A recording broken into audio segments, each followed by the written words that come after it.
All right, ladies and gentlemen, we want to welcome everybody to another edition of the Music is Everything podcast.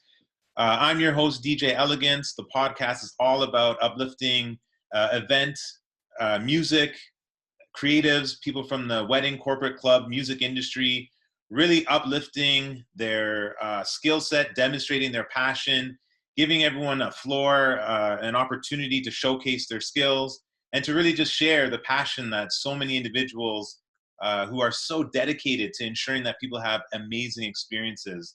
What we're all about is really elevating their platform and having them share their journey and best tips and practices on how you can level up. So tonight we're really excited. We have an amazing guest from the US. He has made TV appearances on USA, Lifetime, NBC, Fox. He's produced events. He's been the associate producer of the Dame Dash Show. He's been featured on BET. The laundry list goes on and on and on. He's managed countless recording artists and given them an opportunity to open for several A-list celebrities, including Migos, PD Pablo. He's also been the tour coordinator for Gucci Mane. Ladies and gentlemen, North Carolina, or Cackalack, as I guess they call it, right? We hate that. Yeah, you hate it. He is a multifaceted, super dynamo musician, entrepreneur, manager. Just seems like a man who has so many different talents. Ladies and gentlemen, I want to introduce King F.A.M.E to the podcast. Woo! Air horn. No, I do want to give you some credit on that one, though, man. I kind of felt like I was on the Drink Champs. That was the best intro I've heard since Noriega. You know what I mean? So I got to give you some credit for that one. Appreciate you. So yeah, I mean, just kind of doing some research on you, just for everyone who's listening to the podcast. I've been introduced to Kim F.A.M.E from my silent business partner, who's also loud though, in terms of her presence, is Kim, aka Miss Black Spanish. She does all the marketing and design for the Music is Everything podcast and got me connected to King F.A.M.E. So again, welcome. I know that you've done so many different things in your career, but I guess I kind of wanted to bring it all back to the very beginning. I know for myself, I am a DJ. I'm a DJ coach and instructor. I didn't start my journey until much later on in my life, but just reading up on you and getting to know sort of your musical talents and how they started to get honed, I'm just curious, how did you get exposed to drums at the age of 4? How did that happen?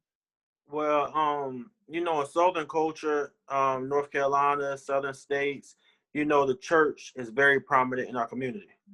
So my grandfather was a minister. He had moved from New York, and my grandma moved from New York to North Carolina, and they were starting a new church because it was a family church. It was small. It was intimate. It was just mostly our family when we were first getting started. Everybody had to find something to do. Okay. So we always had instruments around. So I started on the drums. The drums would be around the church. I always want to jump on the drums. And, that was just what I took a liking to. We always had keyboards around the house and pianos around the house. So I also played around with the piano, but the drums was really the first instrument that I took to at a young age and really started to develop my skill set in. No, that's awesome. I guess, who taught you? Was it something that you became self-taught at because it was available to you, or did someone work with you? I'm really curious. No, I just started playing, and then I just got better over time from just consistently playing all the time. I watch people and I see, other people play, and then I've always been very competitive in nature. So I always wanted to try to, I'm going to be better than them. I'm going to be better than them. So it was just start a thing to that point to where I just wanted to, be the best I could be and be better than the other drummers that I would see come through the church at any given time. Right. I know because a lot of people, sing. Did you sing as well and play? Definitely. I didn't sing as much while playing the drums, but I did sing in the church.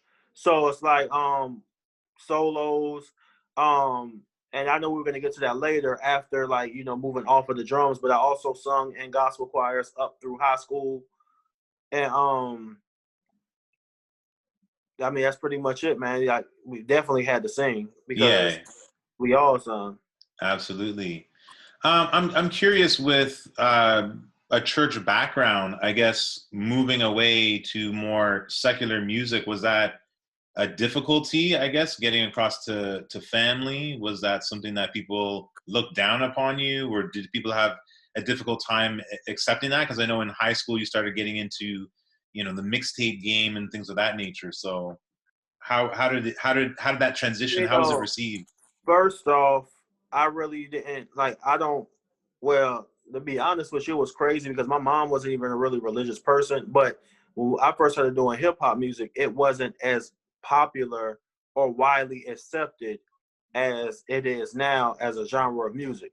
So when I first started doing music, like I first started rapping when I was like 8 or 9 for real.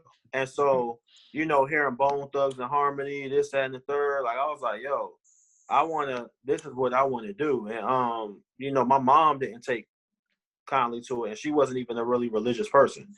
So my grandparents really didn't. My mom passed when I was 15. I was raised with my grandparents. My grandparents really didn't really hear a lot of my music.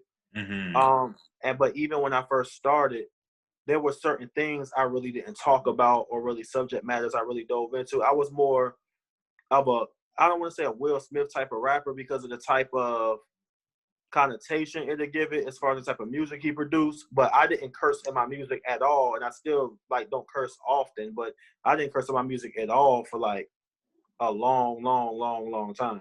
Yeah. Yeah, it's interesting. I know from myself as well. I guess have a religious background more into my early 20s, but I think I really try to make a point of professionalism for me personally. What works and goes with my spirit is I actually don't play as a DJ. I don't play records that have cursing either. And sometimes in certain environments, I actually have people telling me, "Hey, why are you playing clean versions?" So it's always a bit of an interesting dynamic when people kind of point that out, right? So um, yeah. And so I heard you mention Bone Thugs and Harmony. So I'm curious, like, who are some of your other early musical influences?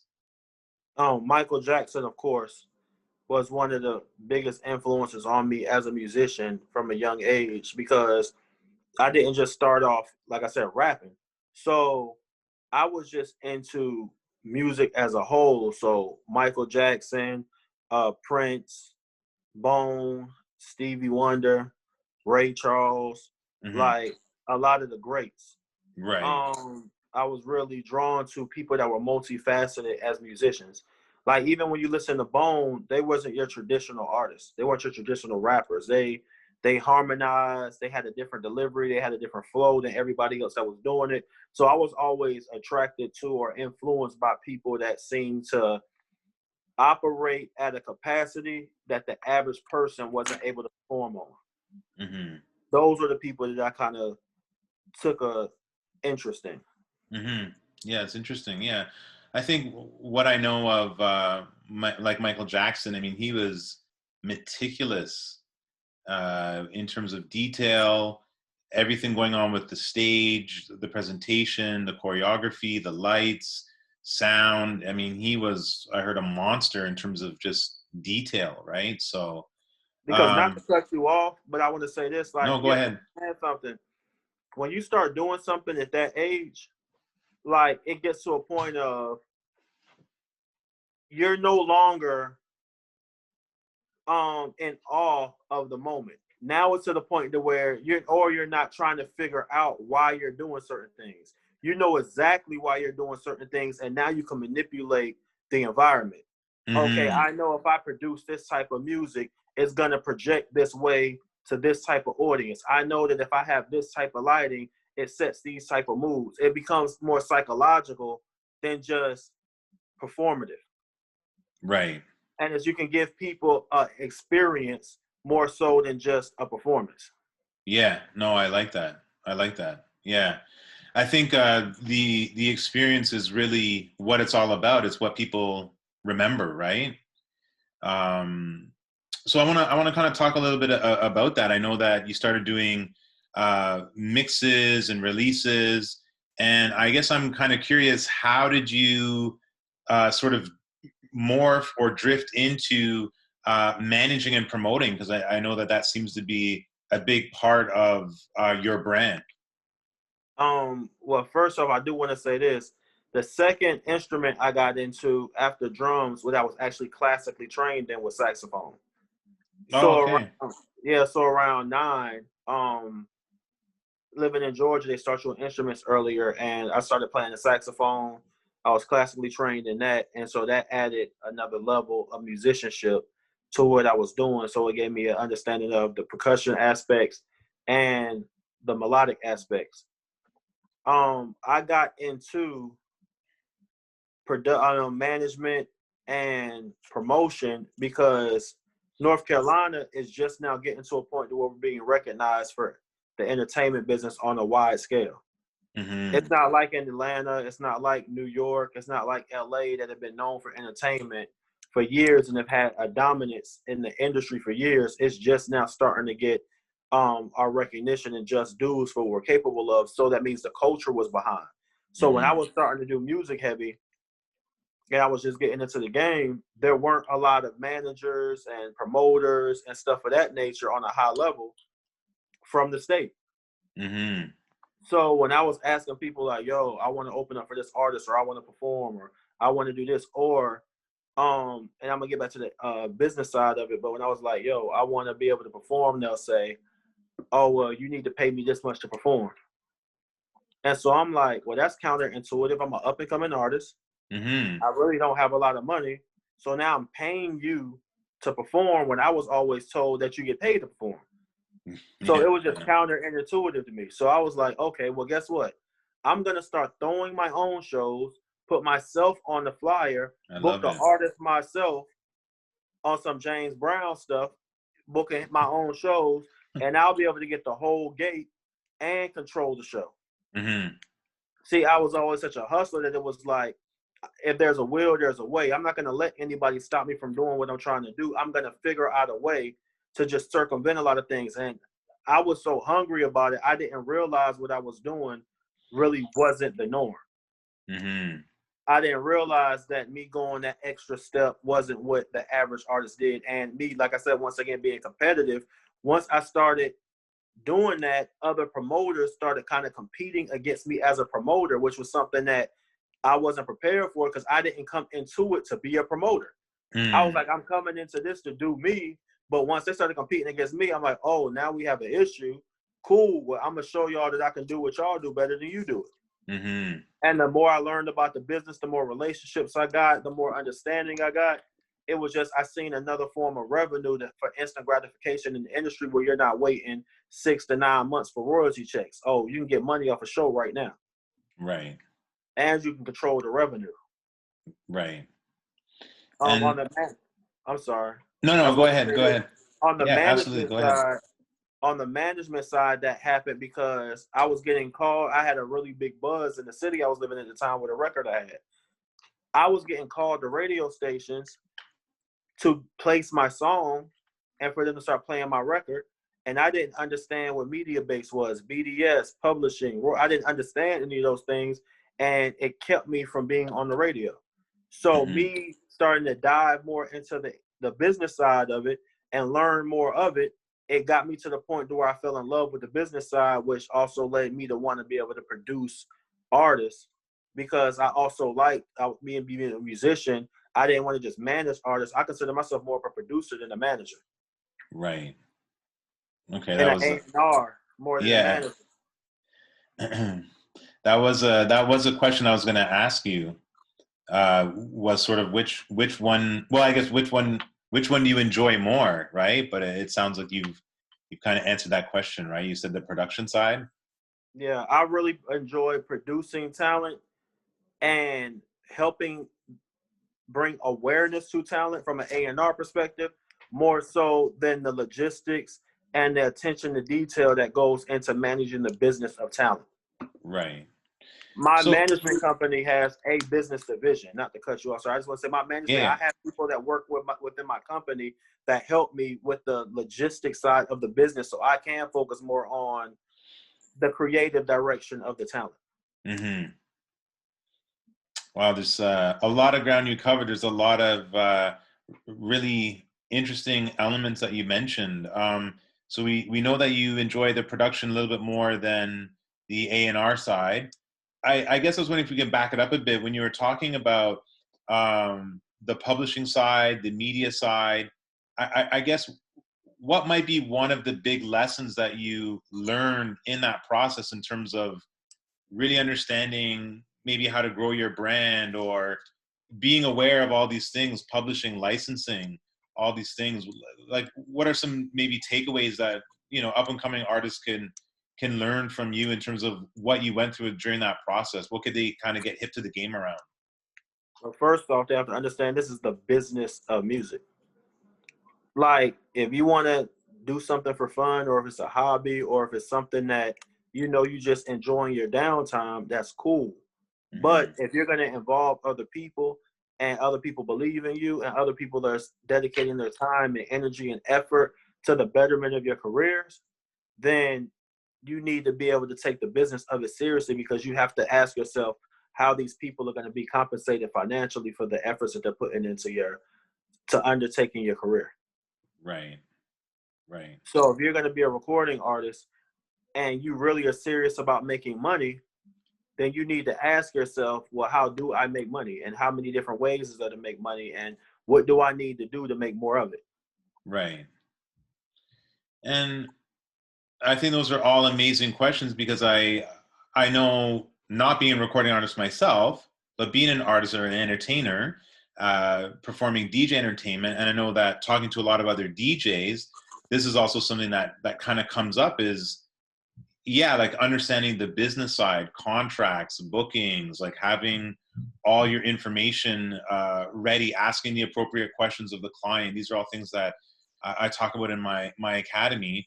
Um, I know that in an Instagram post you had shared, I thought what was like a really amazing nugget in terms of how a lot of artists, in terms of their outlook, how they should take the game seriously.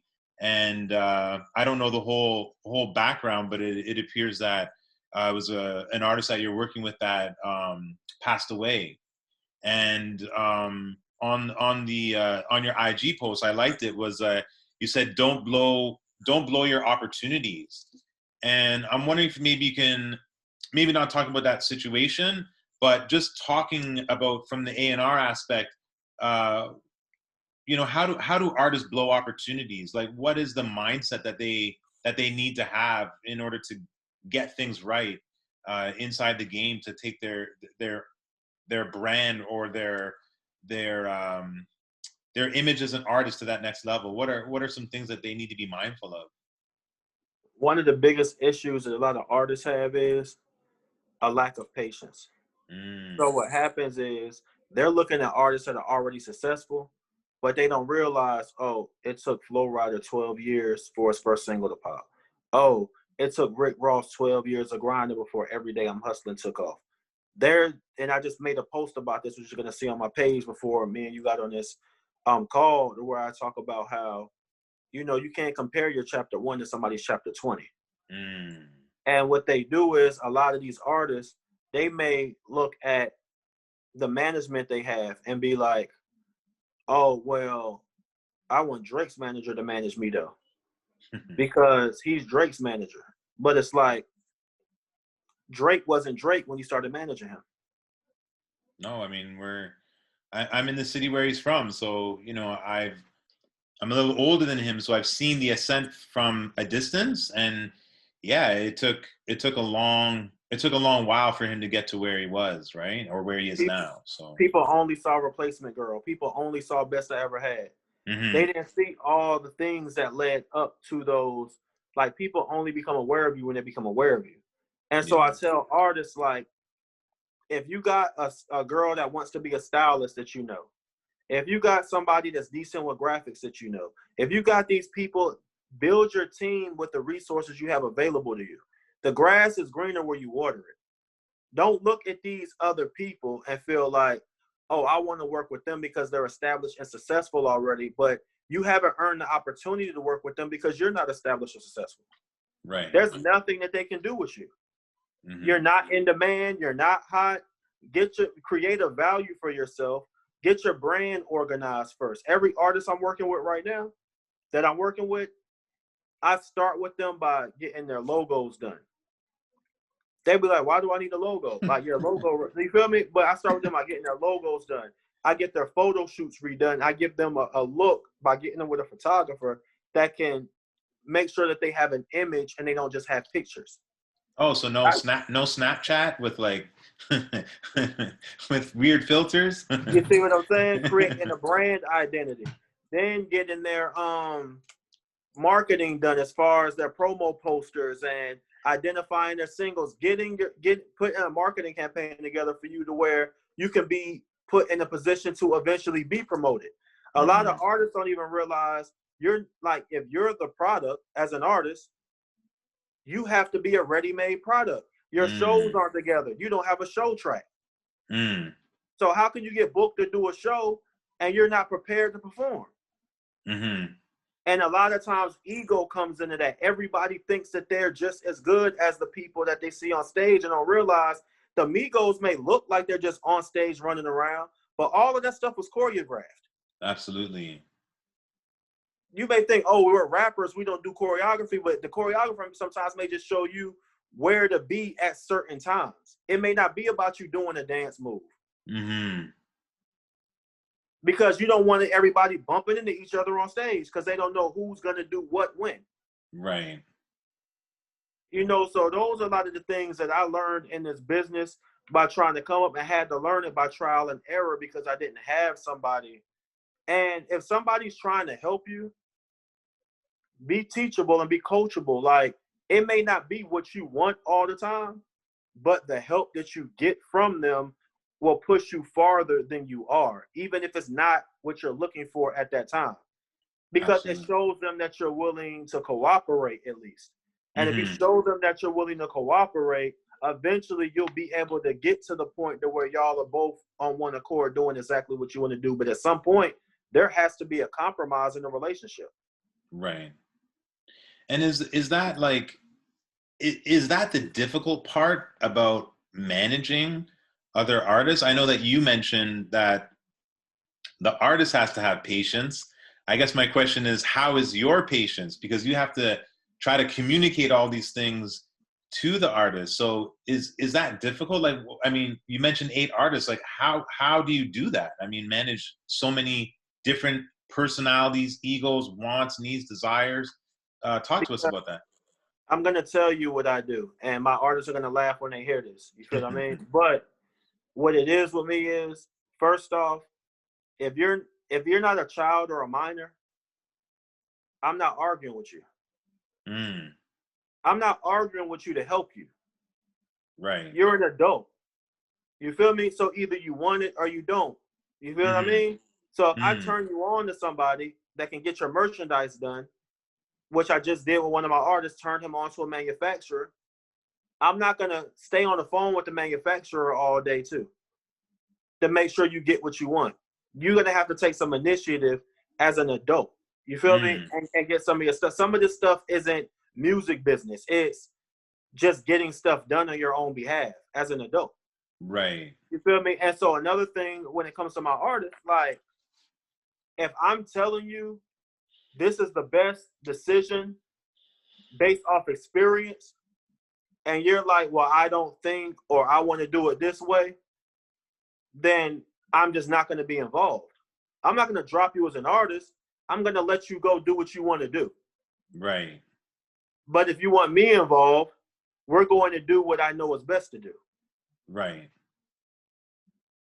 I'm not telling you these things based off of an opinion. I'm telling you because I've managed artists before you, and I've seen this happen. I've worked with experienced managers. I've seen what happens if this happens. I've seen what happens if that happens. And I'm telling you, there's certain things that we don't even have to try to figure out. Right.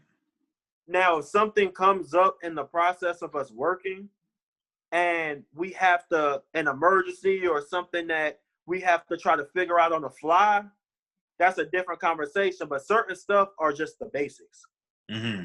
Yo, get your publishing together, get a performing rights organization, get your marketing in order, certain stuff that's brand wise, strategically, as far as your brand is concerned, because I know that, oh, you want to be on the radio? Well, guess what they're going to ask me for? An electronic press kit. You Mm-hmm. feel me? You have a media. So if you're telling me, well, I don't want to do that, well, don't expect me to call a radio station. Mm-hmm. You feel what I'm saying? So I believe in efficiency when it comes to dealing with my artists. Like, help me help you. And if you don't give me the tools that I need to build your career, then I'm going to let you figure those things out on your own and take the long route. But don't get upset when you see another one of the artists I'm working with, it seems like they're taking off faster. Right. Because I try to tell artists a lot of times, I say, yo, do you want a manager or an assistant? Mm-hmm. Those are two completely different things. If you want an assistant, if you just want somebody that you want to tell what to do, and then they go do it, go find that. Right. I won't be upset about it. But if you want me to manage you and manage your career, then we're going to do things in a way that I know isn't going to waste my time or yours, because you may be new to the industry and there's a lot of things you just don't understand. And I'm not going to be the person that has to go through the process to figure it out with you. I already have the answer. Right. No, that makes absolute sense. And I think it's clear cut. You're drawing the line. You're saying it the way it needs to. And you're speaking from a space of experience. And I know I've been in a position of mentorship as well. And I think sometimes I tell people, you know what I mean? There's a reason why you have 2 ears and 1 mouth. And sometimes you just need to listen and just drink in the wisdom and the lived experience from someone who's been ahead of you and is trying to help you from crashing yourself into the rocks, if you will. So I get that. I'm curious, as we talk a little bit more about you kind of being a, sort of in that A&R role, that type of thing. I'm curious, like, what is, there's a few questions I want to ask you actually, but what's one of the common threads that you see in all the artists that you've worked with? What is there something that you look for specifically? I look for intangibles. I always make analogies to sports when I talk about anything, because everything is the same when you know what you're looking for. So what I mean by that is, when you're looking at an organizational structure, you have ownership, upper management, coaching, and personnel. When they talk about drafting personnel or drafting talent, they say, oh, he has a great arm. He can run fast. He's strong. But they say, what are his intangibles? Is he a leader? Does he have good character? Is he personable? Does he have a personality? Can he interview well? Right. So when I'm drafting a player, quote unquote artist, I look for, can you interview well? What's your character like? Are you personable? Can you build relationships? Right. Because all of those intangibles are going to determine how far you make it in a people-driven business. Yeah. There's a million people making music, bro, that's entertaining. But at the end of the day, the product is a person. The product isn't just the music. Yeah. So if you're a songwriter or producer, cool, I could sell songs and beats.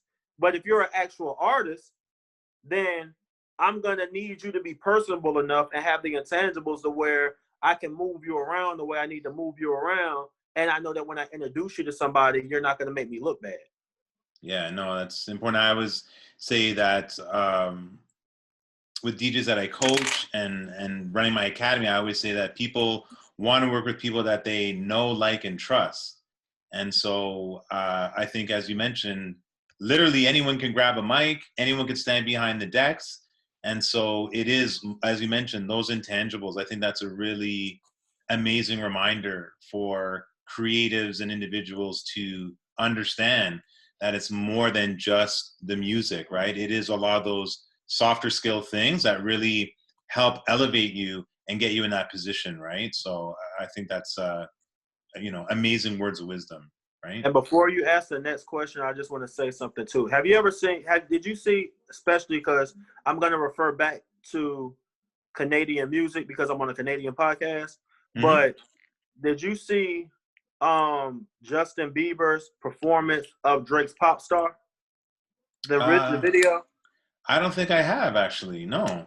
There was a DJ Khaled record called Pop Star, and Justin Bieber was basically the performing artist performing Drake's verses. Okay, wow. His swag, his presence, his energy is an it factor that you're either born with or you're not. Mm-hmm. I try to identify that it factor in anybody that I work with. Right. Everybody doesn't have it. But some people, they talk about Andre 3000, you just see it and you're like, hey, he has it. Yeah.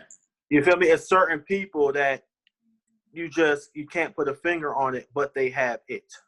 Right. It's just dripping off them. I love that. Yeah. It's just an aura. It's a presence about them. It's just something about them to where they come in the room lights up. It is what it is. Mm-hmm. Mm-hmm. No, I love that. Justin Bieber is one of those people. And that's why I asked if you've seen that, because if you see his swag, his demeanor, and his presence in that video, you know, like, yo, you can't teach that. Nobody can choreograph that. Nobody can teach him how to be that. Yeah. Yeah. No, it's organic. It just comes out, right? It's just that swag sauce, the drip, the confidence, the aura, however you want to call it, right? It's like you said, it's either there or it's not. So yeah, I appreciate that. Now I'm curious, with all the artists that you've worked with, I'm curious, like which one of the events maybe that you've produced has been one of your favorites? It could have been one that you were in, ones that you're working with. Which one was your favorite? One of my favorite events ever. The best show that we ever had as an organization, as a crew, as a group. We did Gucci Mane's tour stop in Cleveland when he first came home, 2016. Mm-hmm. At that time, the Mannequin Challenge was out. Oh, snap. We did the Mannequin Challenge in front of 3,500 people. Woo. And the whole place stopped. And when the beat dropped back, it erupted. The videos of that went viral. You feel what I'm saying? And that was one of the best energy shows, because we had multiple shows with him, but that Cleveland show was magical. Wow. That Cleveland show was the best one out of all of them. That song was pretty wild, getting everybody to just freeze and stop, and some pretty creative things that I remember seeing in a variety of different venues, clubs, all that kind of stuff. So 3,500 people, that's wow. Yeah, that must have been something to see. If you have that video, I definitely want to see that. I don't even know where it's at. We had taken everything on, just on Instagram and stuff like that. We had kind of just Instagrammed it in real time. Mm-hmm. Mm-hmm. There is a video online that I'm gonna find a link from that show, but I don't know if they got the Mannequin Challenge. There is a link to that actual show, but I don't know on YouTube. But I don't know if they got the Mannequin Challenge on that link. I will have to go back and look at it. All right. Well, we're going to take a quick pause here, Mr. F.A.M.E. 1 second.